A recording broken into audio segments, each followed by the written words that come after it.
కావ్య వాళ్ళ మామయ్య దగ్గరికి వచ్చి నాకు బాబు విషయంలో కొన్ని అనుమానాలు ఉన్నాయి, అలాగే వాళ్ళ తల్లి విషయంలో కూడా కొన్ని అనుమానాలు ఉన్నాయి మామయ్య అని చెప్పేసి అయితే అంటూ ఉంటుంది. ఆ మాటలకు అక్కడ ఉన్న వాళ్ళ మామయ్య అయితే ఎందుకమ్మా ఏమి అనుమానాలు ఉన్నాయి నీకు అని చెప్పేసి అయితే అడుగుతూ ఉంటాడు. ఆ మాటలు విన్న కావ్య అయితే పసిబాబుని ఒక్కడనే ఎందుకు పంపించింది, ఆమె కూడా రావాలి కదా, ఆమె ఎందుకు రావటం లేదు ఇక్కడికి, అది పాలు తాగే బాబుని ఒక్కడనే ఇక్కడ వదిలేసి ఆమె ఎలా ఉంటుందో నాకు అర్థం కావటం లేదు, అయినా అమ్మాయి ఎవరు ఎలా ఉంటుందో కూడా మనం తెలుసుకోవాలి కదా, నేను తెలుసుకుంటానని చెప్పేసి అయితే అంటూ ఉంటుంది. ఆ మాటలకు అక్కడ ఉన్న వాళ్ళ మామయ్య అయితే అవన్నీ ఎందుకులే అమ్మా అని చెప్పేసి అయితే అంటూ ఉంటాడు.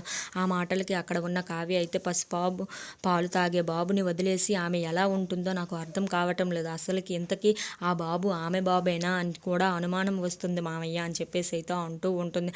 అయినా అలా వదిలేసి ఎలా ఉండగలుగుతుందో అర్థం కావటం లేదని చెప్పేసి అయితే అంటూ ఉంటుంది. ఆ మాటలకు అక్కడ ఉన్న వాళ్ళ మామయ్య అయితే డబ్బు కోసం అమ్మా అని చెప్పేసి అయితే అంటూ ఉంటాడు. ఆ మాటలు వినగానే అక్కడ ఉన్న కావ్య అయితే ఒక్కసారిగా షాక్ అయిపోతూ ఉంటుంది. ఏంటి డబ్బు కోసమా అని చెప్పేసి అయితే అంటూ ఉంటుంది. అవునమ్మా, ఆ అమ్మాయికి డబ్బు కావాలి, అందుకే నేను నెల నెల డబ్బులు కూడా వేస్తున్నానని చెప్పేసి అయితే అంటూ ఉంటాడు.